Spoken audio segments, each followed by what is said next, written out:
What's going on, you guys? Welcome back to another Smackdown review. Um, yes, it's just, even though this is like a day late, because it'll be Sunday when you see this. Um, Nothing really happened. We did get the fact that I guess they're holding off on on the Raw becoming PG. Um, I do have a little bit of an update on that, specifically just that I guess they're holding off on it to a later date, but it is being considered from what they saying on the backstage reports that basically the reason why everybody thought it would be this coming Monday is because it was a memo sent out from USA Network saying that it was going to be like that, but then the WWE themselves like, hold on, wait, we got to consider all our options, including the potential loss of, merchandise sales and, sponsors because of the fact of the edgier, storytelling. And from basically what I heard, too, NXT, it will be also NXT.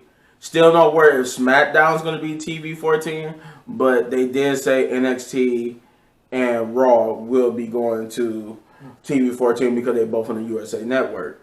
But yeah, that's pretty much it on that front. Just that they're considering everything, and that it won't happen this Monday, but it will happen at a later date. On to the Smackdown. So basically, they start off with Pat McAfee, with Michael Cole introducing Pat McAfee. Pat McAfee basically came out and cut a promo about why he wasn't there last week and apologized to us for having to endure Baron Corbin, his antics, and Corey Graves.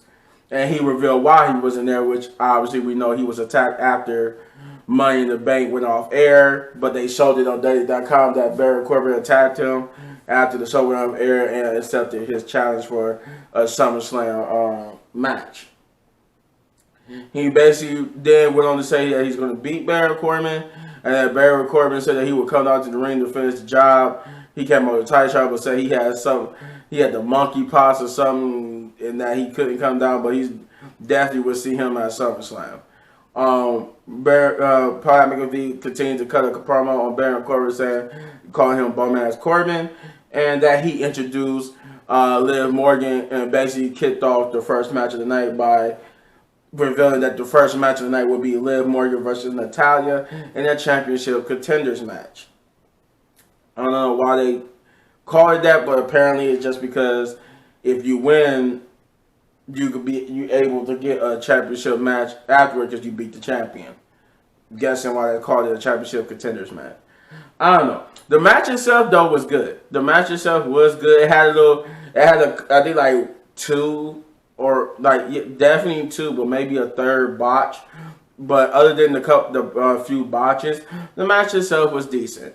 It was enjoyable. You could get behind it. They actually put in stock into Liv Morgan, which is a good thing because I guess the story going around is that they are overwhelmed with the ovation and support that Liv Morgan has gotten since becoming champion. So maybe this is a good thing, maybe it's a bad thing. Who knows? We gotta wait to see. But Liv Morgan did get the victory here over Natalya.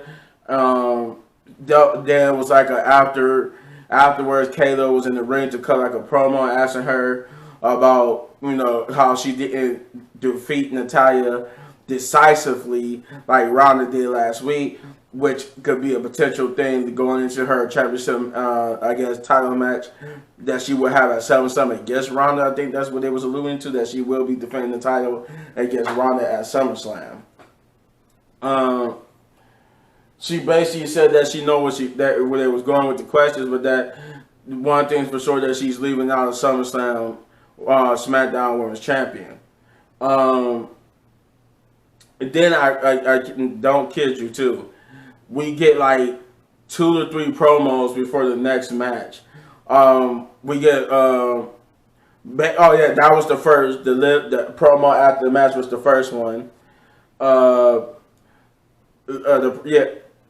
I'm trying to remember. Yeah, the promo with Liv Morgan was the first one. And then we get a backstage promo with Paul Heyman and Austin Theory, who basically Paul Heyman tried to convince Austin Theory not to cash in on Roman, but instead work with Roman to have to basically have a championship match against him, a scheduled championship match instead of just cashing in whenever. But Austin Theory basically telling him to shove it and that he's going to cash it in at Survivor Series, at SummerSlam against whoever emerged victorious. Then we got a New Day promo. Basically, they came out dressed like the Viking Raiders, and I mean it was an okay promo, but I did like they brought up Assassin's Creed Valhalla.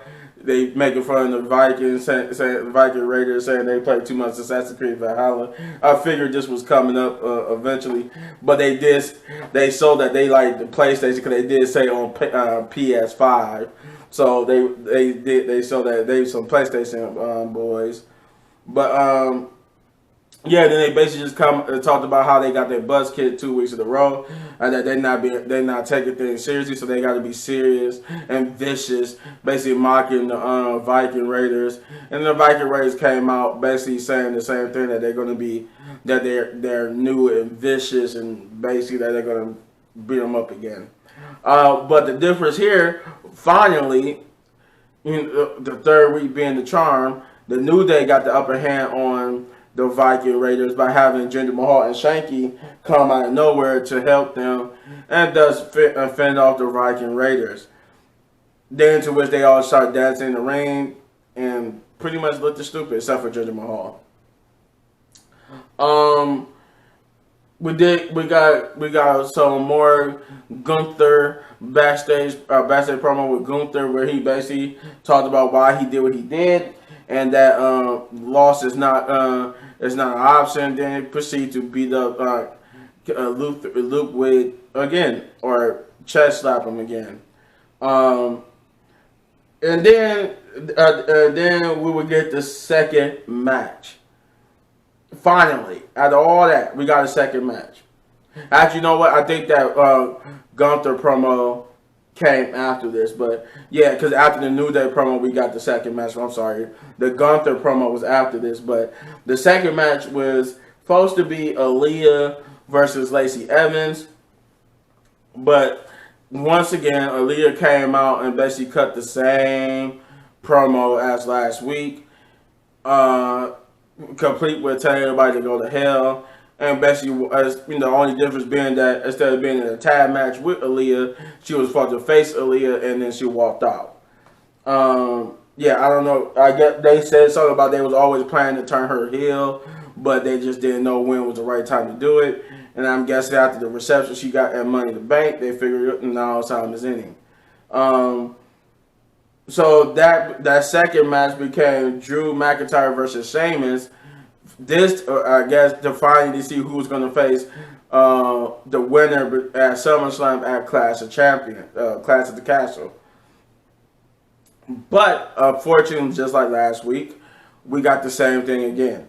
We got Drew getting ready to fight Sheamus, but it was weirder this time because the graphic said that he was going up against Sheamus because when Sheamus came out, it said Sheamus' name, but the announcer said Ridge Holland, which I guess was supposed to confuse everybody involved because everybody was visually confused, even Sheamus. And then Bush just grabbed the ring bell and rang the bell, and apparently it was going to be Drew McIntyre versus Ridge Holland, which was a okay match, and Ridge Holland did have some little bit of an offense, but Drew McIntyre won in the end. And I'm guessing next week they're finally going to have Sheamus versus Drew to determine who will face the winner, which we know will be Roman, because it was said that Roman was supposed to face Drew, as Drew was supposed to be his third championship defense after both Riddle and Brock, who Brock is taking over for Randy Orton. So we already know that it's going to be Drew McIntyre because that was the planned person.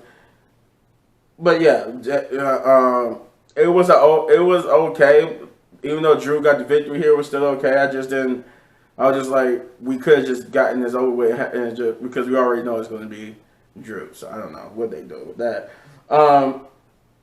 I had completely forgot about like I said, then we got the Gunther promo, but then the third match of the night, which was Moss versus Austin Theory. I forgot. That's why Austin Theory was on SmackDown. I had totally forgot that this was set up from last week. I forgot that Moss basically wanted to fight Austin Theory, and that's why this match was happening. I was trying to figure out, why was Austin Theory on SmackDown? Why is he even here? But then I was like, oh yeah, I forgot. Yeah, that's how lame these shows be. I forgot.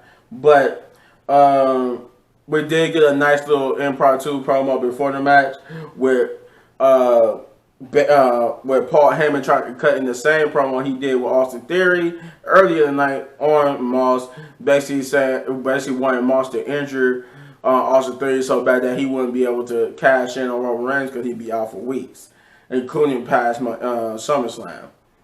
But basically, Moss said no because you're scared of Austin Theory cashing in on Roman Reigns.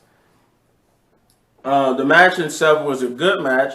I think this was one of the matches you could say was surprisingly good, and it was, but the finish was not, because they went with a DQ finish where basically Moss was getting the better of Austin Theory. Austin Theory used his Money in the Bank briefcase to basically get himself disqualified, to which Austin Theory said, "Who cares, because I'm still Mr. Money in the Bank." And this would bring out Sami Zayn, because Austin Theory said something about, cashing in on Roman Reigns or Brock Lesnar, whoever, becomes victorious. And Sami Zayn took exception to this, being an honorary Uso and an honorary member of the Bloodline. He said that you're basically disrespecting Roman Reigns. I suggest you apologize. And Austin Theory basically made fun of Sami Zayn, saying, "What is this? You're like the suck up to the Bloodline. Like, what are you gonna do if I don't apologize? Like, you're out here with your arm in a sling. What are you gonna do?" And basically, the Usos come out. Now, whether or not they came out because they wanted to stop Austin Theory, or that was because they just had to come out at that moment, either way, we got into the main event, which was Jimmy Uso versus Angelo Dawkins. Now, this too was a good match. This was a good match here. And I forgot to mention throughout the whole night too, there was advertising who's going to be the special guest referee. This was also, like I said, a good match. Angelo Dawkins would get the victory here over Jimmy, but like at Money in the Bank, Jimmy's shoulders was completely up. So this led into the segment where, for the last bit of the show, they led into the segment of who was going to be the special guest referee for their match at SummerSlam, which turned out to be Jeff Jarrett. Though I don't understand why he wasn't there in person, but they played like a little package promo that we really didn't need of Jeff Jarrett. But basically, he's going to be the special guest referee for the Usos match against the Street Profits at SummerSlam. Then they ended the show with a brawl between the two teams. This episode pretty much did a bunch of nothing.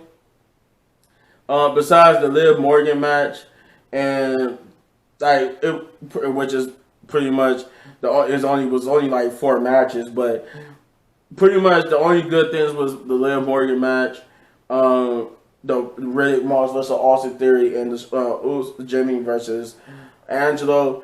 Really wasn't nothing good on the show. Just really wasn't nothing good.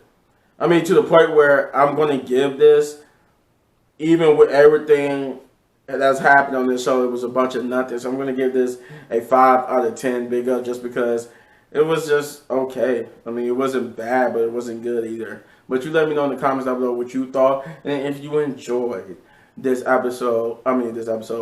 review video, then you hit this button right there in the upper right corner for all of my WWE reviews. And if you enjoyed this review video so much you want to support the channel, all you gotta do is hit that like, subscribe, share, hit that notification button, hit that thanks button, and hit that join button if you want to see me react to your favorite TV shows. And as always, hit any one of these videos for more of my amazing content. But don't go anywhere, because I got another review for Resident Evil Episode 2.